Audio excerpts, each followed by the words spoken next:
I can tell you the exact moment my marriage began to rot. And no, it wasn't when I caught her.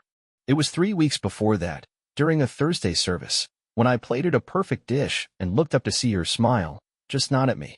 That small, electric grin, the one she used to give only to me, tucked behind bedroom doors or on slow mornings with fresh croissants and aching legs, she gave it to him. Trevor, our sommelier, her colleague, a man I trusted to curate the wine list for our tasting menu, not to steal from my table. You don't make a scene in the middle of a $300 head preview night. You don't scream in the middle of the pass, not with critics seated and plates rolling out with military timing. You just swallow it, like undercooked veal, and you keep moving. But that smile, it told me everything. I'm Nathan Hale, 41, executive chef and co-owner of Marquet, one of Seattle's crown jewels in the culinary world. Elise, my wife of 12 years, ran the front of house. I commanded the kitchen. We built it all, brick by blistered brick, from a derelict pier warehouse into a Michelin-starred institution. It was our child, in a way. The one we poured everything into because we never had one of our own. People see our life from the outside. Wine tours in the Loire Valley, magazine covers, private events with tech billionaires, and they think it must be perfect. But perfection is a mask, and Elise had grown very good at wearing it. At first, I chalked it up to stress. Expansion was on the table, a second location in Portland, maybe even New York. She was distracted, tense, prone to silence over dinner and vague answers when I asked about her day. I thought she was just tired. But my gut, the same one that could detect a split hollandaise with a single bite, told me it wasn't fatigue. It was something else. Something slick and wrong and quietly coiling itself around our life. It started small. She began staying late, citing inventory. We had a cellar manager. That wasn't her job.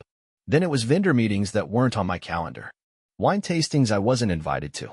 One night, I called her at 10:30 p.m. She picked up on the third ring, breathless, and said she'd fallen asleep in her office. Except when she got home, she smelled like juniper. And there's only one gin cocktail on our menu with that profile, Trevor's seasonal mix, the lavender slip. That's when I started keeping track. I didn't accuse her. I didn't confront. I observed, like a hunter in stillness, learning the terrain before the kill. I reviewed our security feeds under the pretense of updating our system. Watched her movements after hours. At 12:43 a.m. on a Tuesday, Elise and Trevor entered the cellar. They didn't count wine. They didn't discuss pairings. They kissed. Hard. Familiar. Her hand found his belt buckle with ease. His hand traced the small of her back like he'd done it 100 times. I stared at the screen, unblinking. My heart didn't race. My jaw didn't clench. Instead, a strange calm settled over me, a chill, heavy, and deliberate. I knew exactly what I was looking at, and I knew what I had to do. I started collecting evidence. Not out of desperation, out of strategy. Emails. Her work tablet was still synced to her home cloud. I'd set it up myself.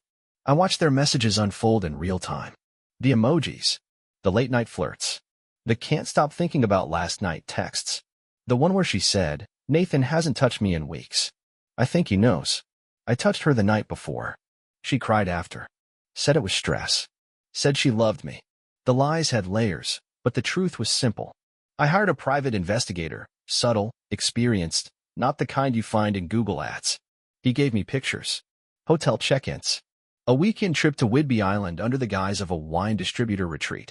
They looked happy in those photos. I wasn't. I was focused. See, what Elise forgot, or perhaps never bothered to remember, was that Marquet was mine on paper. 51%. That was her idea, actually. "You're the genius, Nathan." "I'm just the face," she said when we filed the LLC. I didn't argue. I signed. Now, that 2% difference? It was the scalpel I would use to cut away the rot. I met with our attorney the next day. Quietly. Discreetly.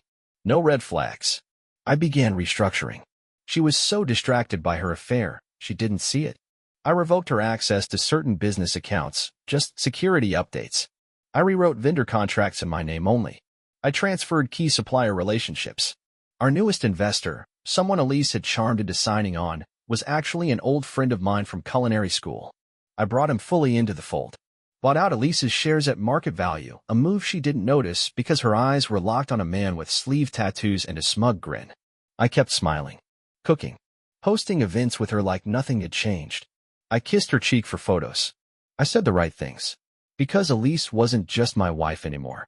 She was a liability being neutralized.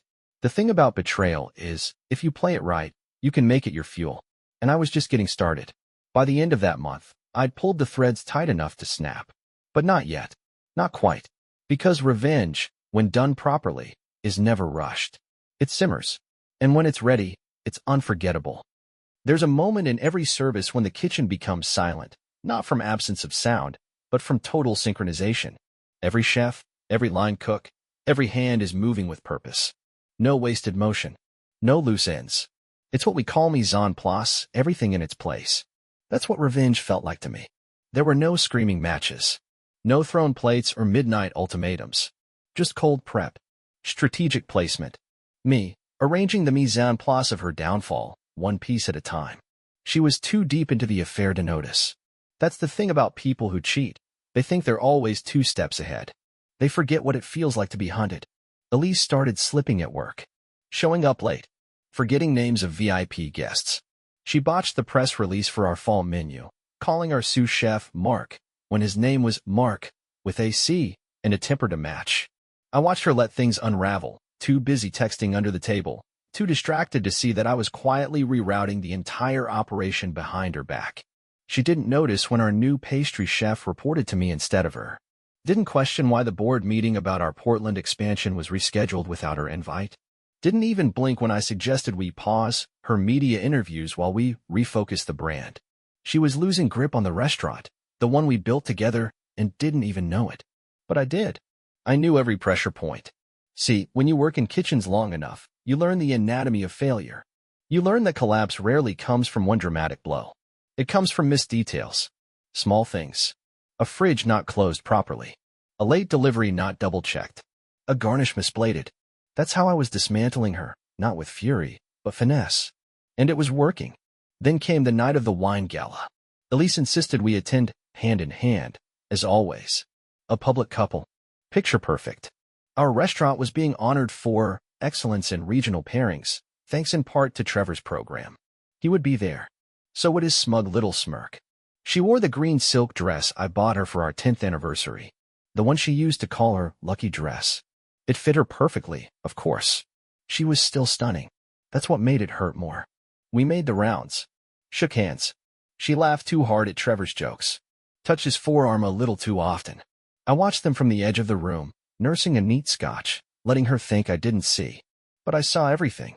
Including the investor she'd been grooming for weeks, a man named Carter Bell, former venture capitalist, now into ethical hospitality. She thought she could charm him into bankrolling her side project, a wine bar concept she was developing behind my back with Trevor. She didn't know I already had dinner with Carter. Didn't know I showed him the numbers, the brand dilution risk, and the footage from the cellar, tastefully cropped, but damning in context. He pulled out of her pitch quietly, 2 days later.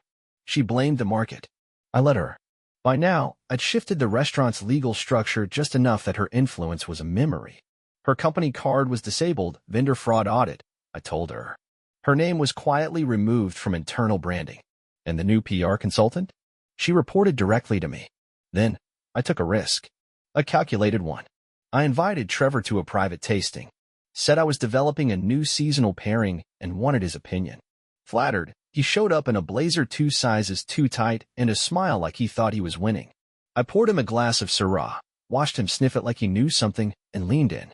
You enjoy working here? I asked. Of course, he said, too quickly. Your wife's amazing. The restaurant's got huge potential. I smiled.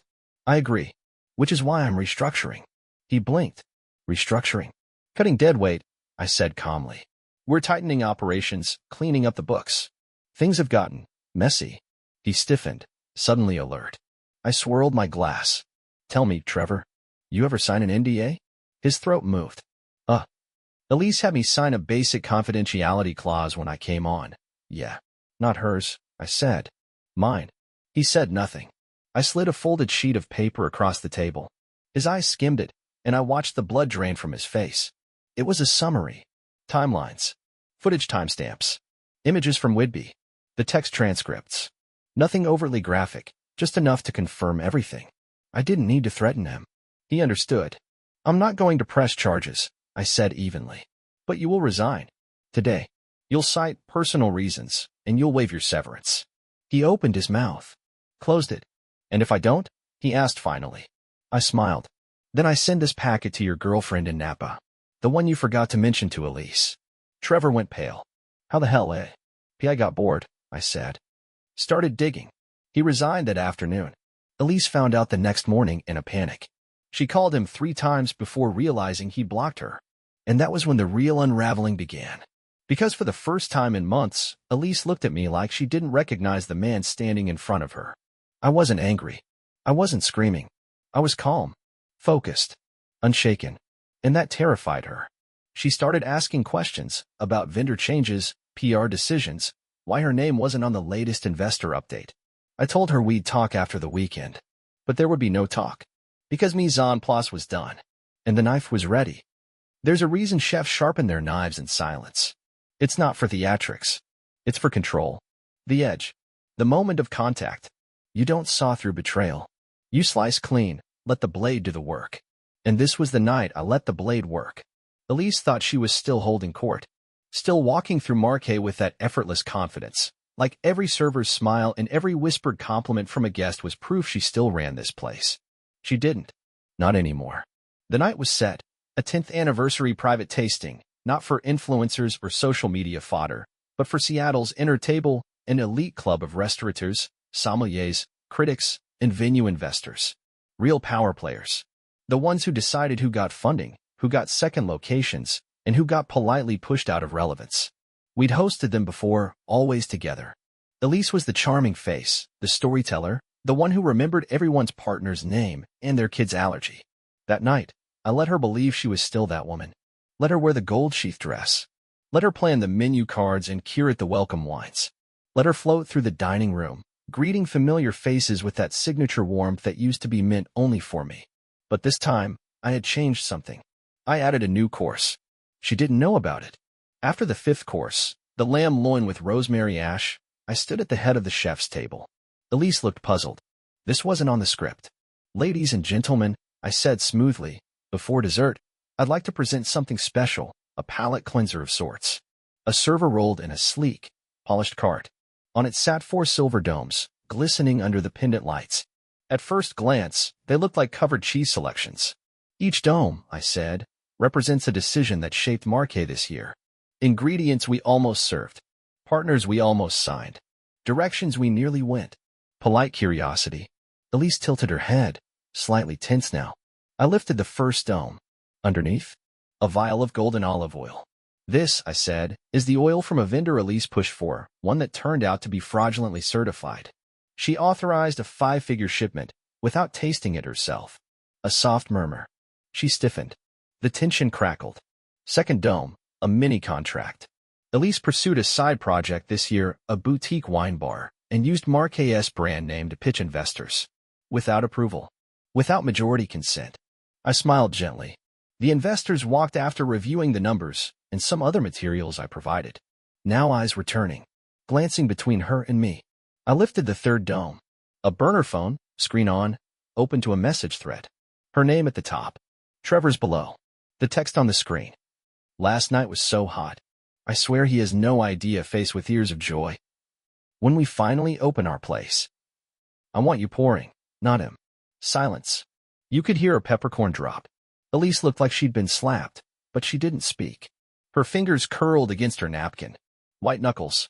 A tiny, involuntary shake. And then the fourth dome. A single white envelope. I slid it toward her. Elise, I said quietly, this is your official termination as front-of-house director of Marquet. Effective immediately. Already signed by our board. Her eyes locked on mine. Something inside her cracked, but she held it, barely. I continued, still calm. You'll also find an offer to buy out your remaining shares at pre-valuation market rate. The transfer is already in process. You're no longer part of this establishment. A long pause. Then, I turned to the room. To our guests, dessert will be served in the rooftop garden. I appreciate your discretion and your palate. And just like that, I stepped away. Elise didn't move. Her face was still and pale, but her eyes brimmed, with rage, with humiliation, with the dawning horror that the man she thought she could lie to had outplayed her in front of the only audience that mattered. She didn't speak to me. Didn't scream. Didn't plead. She just stood, left the table, and walked out the rear door. Not the front. She couldn't face the stairs. I didn't follow. Instead, I led dessert, a smoked vanilla panna cotta with elderflower granita, and poured a final pairing of late-harvest Riesling. The guests toasted the dish, complimented the structure. Not one of them asked where Elise went. That's how you know the cut was clean, and that the bleeding had only just begun. You always imagine the fallout will be loud, explosive, slammed doors, screaming voicemails, lawyers threatening war. But Elise? She went quiet. Too quiet. 3 days after the tasting night, she moved out of the apartment without a word. No note. No confrontation. Just a sudden absence. Her side of the closet bare, the wine she loved gone, her perfume lingering faintly in the bathroom like a ghost that hadn't realized it was dead. And in some way, she hadn't. Not yet. I think she still believed she could talk her way out of it. Charm the staff. Reclaim her image. Spin the story before the whispers calcified into truth. She didn't realize I'd already salted the earth. Within 48 hours of her departure, I issued an internal memo to the team. Calm, professional, airtight. Elise Hale had voluntarily stepped down to pursue independent projects. No elaboration, no gossip, but it included one final, surgical line. Please direct all media, vendor, and investor communications to Chef Nathan Hale or our operations director moving forward. Just like that, she vanished from the chain of command. Every inbox, every roster, every future. But the silence didn't last long. A week later, the first ripple hit. An exposé from a mid-tier food blog, small but well followed, claiming Elise had been unceremoniously ousted from Marquet after a power struggle involving undisclosed personal entanglements. It didn't name Trevor, but it didn't have to. By then, the Seattle food scene already knew. Elise wasn't just ghosted from the restaurant. She was radioactive. The calls stopped. Her Instagram dried up. Sponsorships froze. Investors ghosted. She went from food and wine's next hospitality maven to a cautionary tale. I should have felt satisfied. Instead, I felt still. Not empty. Not victorious. Just still. Until she showed up. It was a Monday. We'd just finished a lunch service. Rain tapping on the skylights. I was reviewing order sheets when Ramon, our new front-of-house lead, came into my office with a stiff jaw. She's here, he said, at the host's stand. I looked up. Alone. He nodded. I walked out. And there she was, in a coat too thin for the rain, hair damp, eyes ringed with whatever tears she hadn't cried in public. She looked at me like she didn't know whether to scream or collapse. Nathan, she said, voice hoarse. Please. I said nothing. She stepped forward.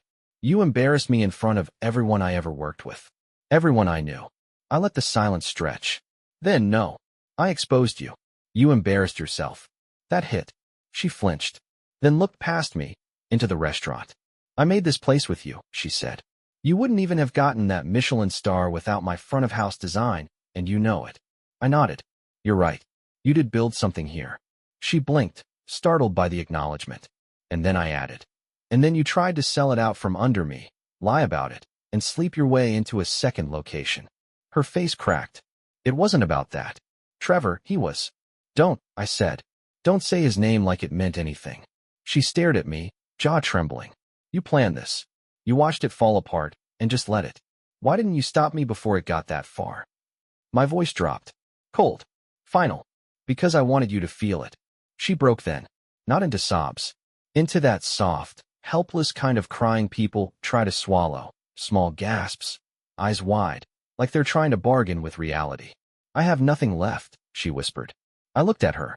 Then past her. Then back. That was your choice. And I turned and walked away. Ramon didn't need a cue. He stepped forward, gently blocked her from re-entering, and shut the door. She didn't come back. But the mess she left behind? That didn't go quietly.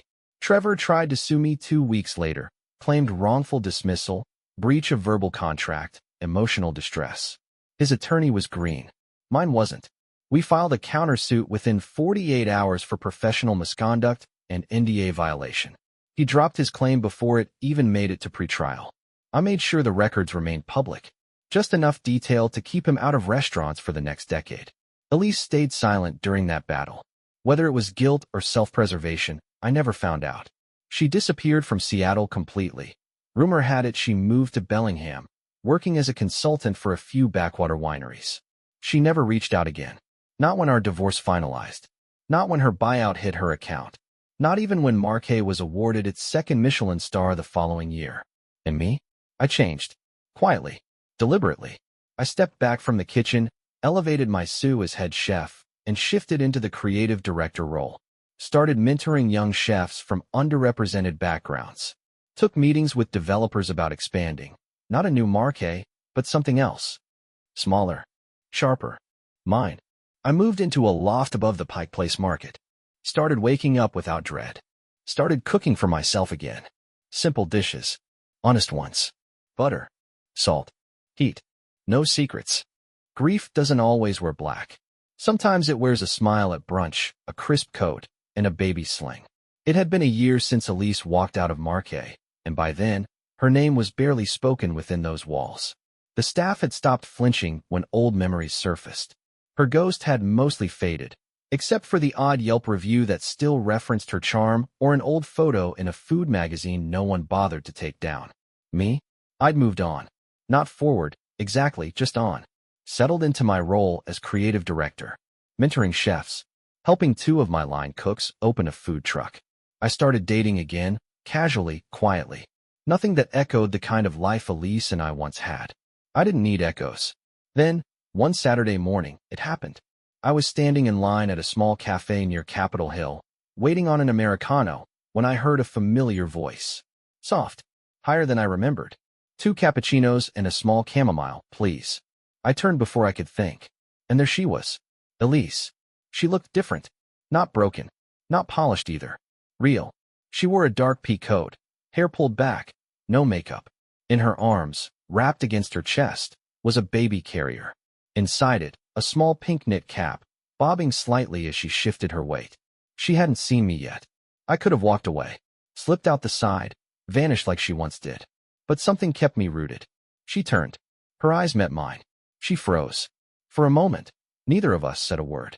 The cafe noise melted into white noise. It was just her, me, and the tiny human pressed to her chest. Hi, she said softly. I nodded. Hey. She looked down at the baby, then back up. Didn't think I'd run into you around here. I could say the same. Her hands tightened on the strap. Her mouth opened like she wanted to fill the silence, then shut again. Finally, she offered, her name is Leah. I didn't ask, but I looked. Tiny hands curled near her cheek. Eyes closed. Peaceful. Oblivious to the war she'd been born into. She's beautiful, I said. Thanks. A beat passed. Then another. Elise cleared her throat. You probably already know. I didn't, I said honestly. Not until now. Her face shifted, something between guilt and relief, like she'd been bracing for a slap that never came. He doesn't know either, she added. Trevor. He disappeared after you made everything implode. Moved to LA, from what I've heard. I didn't respond. She laughed, a small, bitter sound. I didn't plan any of this, Nathan. I just kept lying, and then I didn't know how to stop. By the time I realized what I'd really lost, it was too late. I let the silence stand. Let her feel the weight of her own words, the air between us colder than the winter wind outside. I'm not asking for anything, she said. Not pity, not forgiveness. Good, I said quietly. Because you already got more than you deserved. She flinched. I didn't destroy you, I added. You did that yourself. I just stopped covering for you. Elise nodded slowly. Looked down at Leah again. The baby stirred but didn't cry. I'm not the same person, she whispered. Neither am I. I picked up my coffee. She picked up her tray. We stood there, strangers again. For a moment, I saw something flicker in her eyes. Maybe the memory of the life we nearly had. Or the clarity that it was never coming back. I hope, she began, but stopped. No, never mind. I turned toward the door. She called after me. Nathan. I paused. Congratulations on the second star. I didn't smile. Just nodded once. And walked out. Into the cold. Into the life I'd built without her. No more letters. No more secrets. Just truth. And distance. You expect closure to come with fireworks. Or maybe a tearful apology. Something cinematic. Something that feels like an ending. But that's not how it happens. Real closure is quieter. It's a locked drawer. A full breath. A moment when you realize your jaw isn't clenched anymore and you don't even remember when it relaxed. It came for me not in court, not in confrontation, but in a Tuesday afternoon, 2 weeks after I ran into Elise at the cafe. I was helping one of my interns prep for their first solo service, a Korean-American kid named Min who had a palate like a poet and knife skills I would have killed for at his age. We were talking plating, sauce spread, negative space, microgreens, when he stopped mid-sentence and looked at me. "You ever think about opening another place?" he asked. I paused, thought about it. "No," I said, "but I think about helping someone else open theirs." That was the first time I admitted it, even to myself. I didn't want to build another kingdom. I didn't want to chase stars or headlines. I wanted to give away the ladder. Let others climb. Teach them how to protect what they built and how to walk away when they had to. After everything with Elise, I learned something simple. Some things aren't meant to be rebuilt. They're meant to be learned from. Like scars. Like burns. They don't vanish. They teach. Marquet kept thriving, not because I ran it, but because I let go of needing to. The place evolved. Our new GM came from a Vietnamese tapas background. Our pastry chef restructured the dessert course around fermentation. It sounded insane at first, and then she landed a write-up and bon appetit for it. And me? I started a mentorship program. Quietly. Privately. No Instagram posts. Just real work. 6 chefs in the first year. All of them young, broke, brilliant, and completely invisible to the fine dining establishment. We gave them kitchen space after hours. Resources. Feedback. A place to fail without fear. That was the legacy I wanted. Not revenge. Not reputation. Reach. As for Elise, she stayed gone. No emails. No lawsuits. No late-night calls. Once or twice, her name popped up on social media when someone tagged an old memory. But otherwise, she was a ghost. A lesson. And Trevor? Last I heard, he was pouring flights in a tasting room somewhere outside Santa Barbara. No full-time gigs. No sommelier awards. Just another name fading off a wine list. The daughter, Leah, she's none of my business. I think about her, sometimes. Not in the sense of what might have been. Just the ripple effect. How do people's selfishness can create something pure? How often that happens? But no, I don't reach out. I don't watch from afar. That part of my life is finished. Burned in, scraped off the cutting board. What I have now is simple. Solid. I go to sleep knowing I run an honest kitchen. I wake up knowing I don't owe anyone a lie. I cook. I teach. I go home to silence that doesn't ache anymore. And every now and then, when a guest compliments the atmosphere or a young chef nails a dish that didn't exist a year ago, I smile. Because they'll never know what it cost. But I do. And I've made peace with the bill.